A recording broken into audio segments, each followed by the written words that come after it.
We begin tonight with the clash between security officials and members of the Islamic movement of Nigeria, also known as Shiites, which resulted in heavy traffic that remained at a standstill on the Nyanya-Kefi Expressway out of the Federal Capital Territory. The Islamic movement of Nigeria says it believes around 50 of its members were killed today in the Nyanya-Kefi Expressway by officials of the Nigerian army, with around 200 more injured. A member of the group, Muhammad Gamara, who spoke with Channels Television in Abuja, says that the attack was without any provocation on their part. He says that the group is waiting to hear from the army for its attacks on its citizens.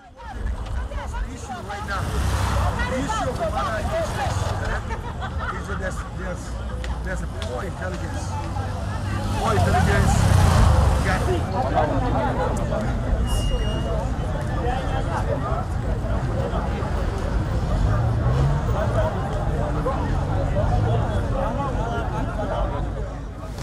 So far, I don't have the exact number of the casualties and the martyrs, but if we say there are more than 50, the one that were killed by the Nigerian army, I don't think I'm exaggerating.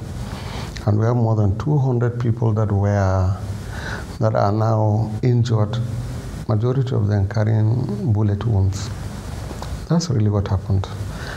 And after that, our brothers turned back to where they come from. Yet the soldiers follow them, shooting as if they are in a battlefield. So we really don't know. The government is waging a war on the Shia community. We want to know why. Why is the Nigerian army being used against its own citizens? The reasons after the killing on Saturday was we are going to ambush the Nigerian army and take their weapons. Okay, what is the reason today for the attack, for this shameful and cowardly attack? What is the reason? We want to know. We're still trying to get the army authorities to react to the allegations. The Kaduna State government has condemned the act of violence that led to the death of a member of the State House of Assembly, Michael Adedeji. Mr. Adedeji was attacked by armed men last Thursday on his way to Akwa, the Ondo State capital. The State Police Public Relations Officer, Caleb Ikechukwu, said that findings by the force revealed that the lawmaker had machete cuts inflicted on his head. Reacting to the incident, the state governor, Dr. Kayode Fayemi, says that he is convening a security meeting to find out the exact circumstances that led to the attack. I think it speaks to a larger concern which we have expressed. We have to return Ekiti to a state of security, not a state of one day, one trouble. Our security agencies are being compelled to do more. I have a security council meeting as a result of all these incidents so that we review the strategies that are in place and ensure that the security agencies are up to their own duty effectively. We don't know the cause of what transpired. I don't want to jump to any conclusion. I've spoken to the police commissioner. They've started their own investigation. I believe we're getting closer to finding out what happened to our party treasurer, to Honorable Bumi Ojo, and to one or two other incidents that have occurred in the past 2 or 3 months. Normal activities have returned to Kaduna metropolis following the relaxing of a 24-hour curfew, which was imposed on the state capital just last Friday. The state government took the decision to relax the curfew after a Security Council meeting yesterday that reviewed the situation in the city. Our correspondent in Kaduna State reports that motor parks, banks, schools, markets and other entities have resumed full activities, while the residents are now allowed to move around from 6 a.m. till 5 p.m. daily.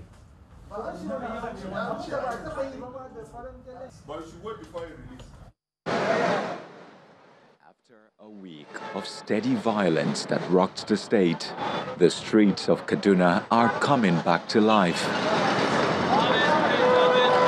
The first port of call for many is the automated teller machines.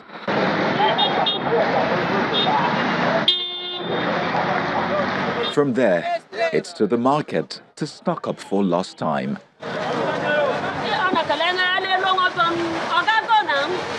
As residents express their relief of freedom, their desire is for the conflict to come to an end. We don't feel good. Nobody feels good, you know, in this curfew. You know, they have just given us some time now to come and shop. We have really suffered, my friend. Don't pray for it. So peace is supreme. Most people don't have money. It's when they come out that they will also to get a little money to buy things and eat. But it's no longer like that since this coffee. People are passing through here. Not leaving anything to chance, security agents patrol flashpoints to nip in the bud any plan of troublemakers. Kaduna State has been embroiled in battles that present little explanation to the outside world, except those that carry out the acts of violence. It's a matter residents want the federal government to urgently address, as all they want is to mind their businesses without fear of attack from the shadows.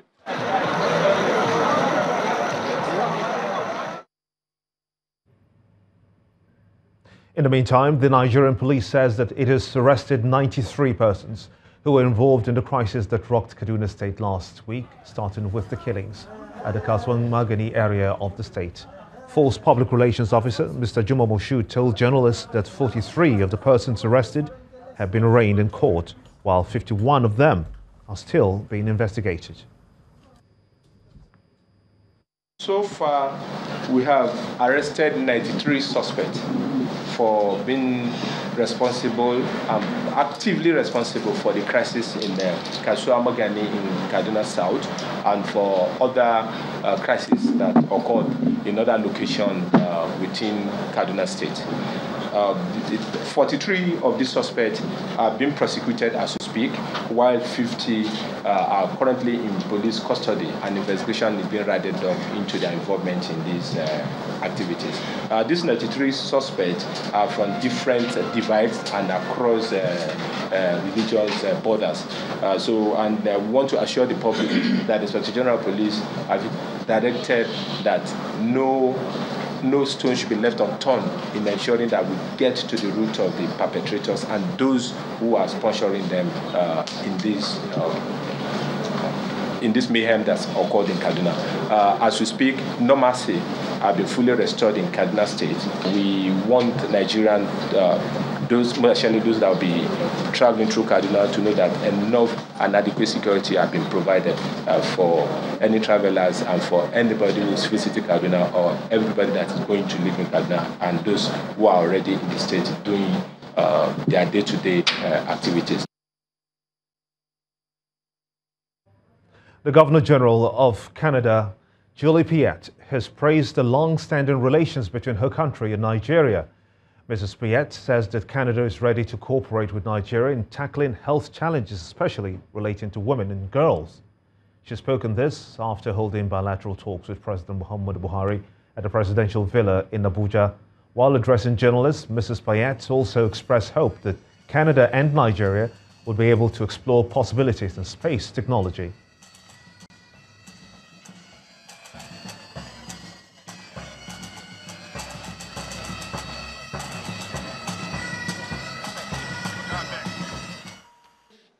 All of us, 7.6 billion people, on the same planetary spaceship.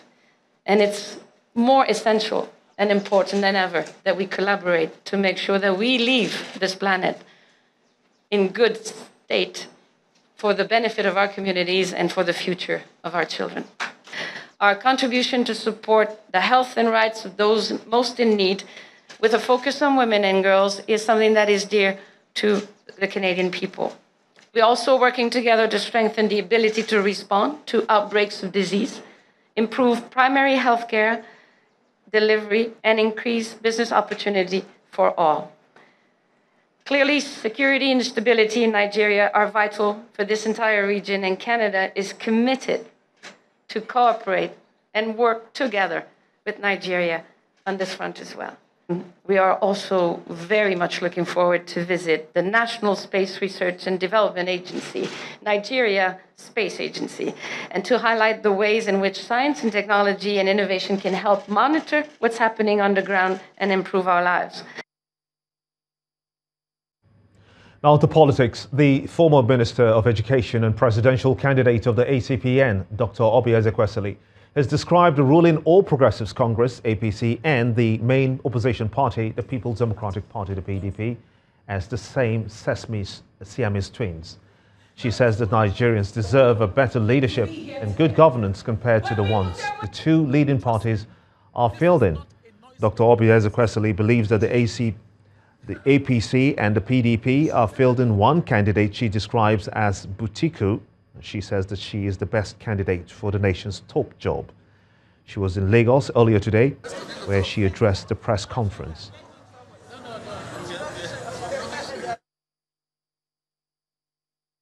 "2019 cannot be anyone but Buhari.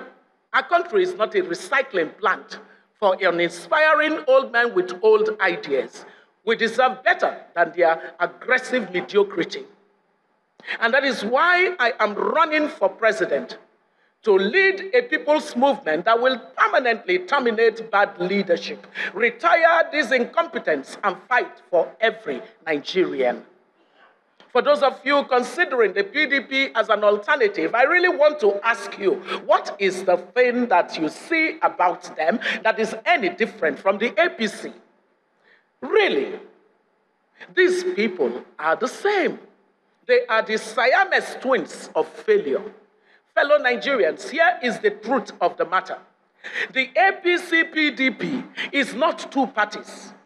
The APC-PDP is a single party, fielding one single candidate, and that candidate's name is Butiku. You can trust that when I say that under an Obi Ezekwesili presidency, we will get to work immediately, lifting a minimum of 80 million Nigerians out of debilitating poverty. I mean business. The former governor of Ekiti State, Ayodele Fayose, has regained freedom after 13 days in EFCC and prison custody. Mr. Fayose, who is facing trial for alleged money laundering and abuse of office, had surrendered himself to the commission on October 16th. He was subsequently flown to Lagos and arraigned at the Federal High Court in Ikoyi, which granted him a 50 million naira bail. Mr. Fayose and his company, Spotless Limited, are facing an 11-count charge of conspiracy and money laundering amounting to 2.2 billion naira. In part two, after the break, a professor of law and international jurisprudence, Akin Oyebode, joins us to look at the fallout of the crisis trailing the recent primary elections conducted by various political parties across the country. Please stay with us.